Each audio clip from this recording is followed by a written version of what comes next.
GAIL pipe line ജനുവരി 5 നാടിന് സമർപ്പിക്കുന്നു. സാധ്യമാകില്ല എന്ന് എഴുതിത്തള്ളിയ പദ്ധതിയാണ് പിണറായി വിജയൻ സർക്കാർ യാഥാർത്ഥ്യമാക്കുന്നത്. എറണാകുളം പുതുവൈപ്പിനിലെ ടെർമിനലിൽ നിന്ന് തൃശൂർ, പാലക്കാട്, മലപ്പുറം, കോഴിക്കോട്, കണ്ണൂർ, കാസർഗോഡ് ജില്ലകൾ വഴിയാണ് പൈപ്പ് ലൈൻ കർണാടകത്തിലെ മംഗളൂരുവിൽ എത്തുന്നത്. ആകെ 510 കിലോമീറ്റർ കേരളത്തിലൂടെ കടന്നുപോകുന്നു. ഇതിൽ മുൻ സർക്കാർ പൂർത്തിയാക്കിയത് 40 കിലോമീറ്റർ മാത്രം. 2010 VS അച്യുതാനന്ദൻ സർക്കാരാണ് ഏകജാലക സംവിധാനം വഴി ഗെയിൽ പദ്ധതിക്ക് അനുമതി നൽകുന്നത്.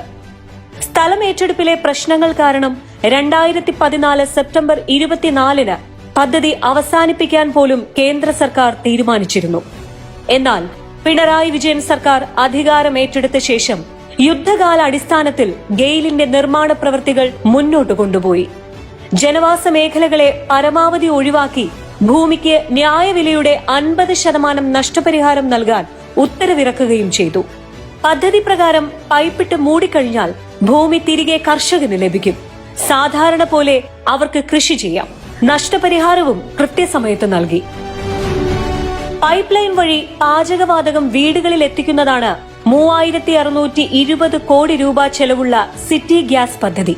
കൊച്ചി നഗരത്തിനു പുറമെ വടക്കൻ ജില്ലകളിലും സിറ്റി ഗ്യാസ് പദ്ധതി വ്യാപിപ്പിക്കുന്നതോടെ കുറഞ്ഞ ചിലവിൽ തടസ്സമില്ലാതെ വീടുകളിൽ പാചക ഗ്യാസ് കണക്ഷനുകൾ നൽകാനാകും. നിറമോ മണമോ വിഷാംശമോ രാസപ്രവർത്തന ശക്തിയോ ഇല്ലാത്ത ദ്രാവകമാണ് LNG. പെട്രോളിയം ഗ്യാസ് സിലിണ്ടറിനേക്കാൾ പല മടങ്ങ് സുരക്ഷിതമാണ് പ്രകൃതിവാതകം ഉപയോഗിക്കുന്ന സിറ്റി ഗ്യാസ് പദ്ധതി.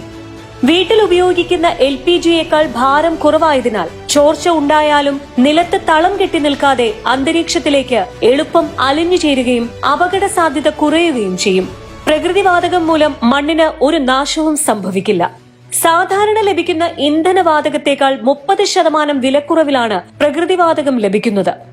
മീറ്റർ റീഡിംഗ് പ്രകാരമാണ് ഗ്യാസിന്റെ ബില്ല് അടയ്ക്കേണ്ടത്.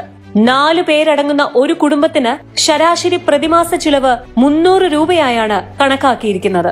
ഗ്യാസിന്റെ ഏറ്റവും വലിയ പ്രത്യേകത എന്താണെന്ന് വെച്ചാൽ നമുക്ക് 24 മണിക്കൂറും യാതൊരു തടസ്സവും കൂടാതെ ഗ്യാസ് അടുക്കളയിൽ കിട്ടുന്നു എന്നുള്ളതാണ് ഏറ്റവും വലിയ പ്രത്യേകത. തന്നെയുമല്ല, ഇത് വളരെ അപകടം കുറഞ്ഞ ഗ്യാസാണ്. ഇവിടെ തന്നെ എൻ്റെ വീട്ടിൽ തന്നെ പലപ്പോഴും ഗ്യാസ് ലീക്ക് ഉണ്ടായിട്ടുണ്ട്. പക്ഷേ ഒരു അപകടവും ഉണ്ടാവാതെ ആ ഗ്യാസ് എത്രയും പെട്ടെന്ന് തന്നെ ലീക്കായിട്ട് പോയിട്ടുണ്ടാവും. പിന്നെ ഒന്ന്, ഇതിന്റെ ലാഭം. നമ്മൾ സാധാരണ LPG ഗ്യാസ് ഉപയോഗിക്കുന്നതിനേക്കാളും ലാഭകരമാണ് ഈ നാച്ചുറൽ ഗ്യാസിന്റെ ഉപയോഗം. വാഹനങ്ങൾക്ക് CNG ലഭിക്കുന്നതോടെ ഇന്ധന ചെലവ് 20% കുറയും. 53 രൂപയുടെ വാതകം ഉപയോഗിച്ചാൽ വാഹനങ്ങൾക്ക് 50 കിലോമീറ്ററോളം സഞ്ചരിക്കാം. ഓട്ടോ ടാക്സി മേഖലയിലുള്ളവർക്ക് പ്രകൃതിവാതകം ഉപയോഗിച്ച് ലാഭകരമായി വാഹനം ഓടിക്കാം.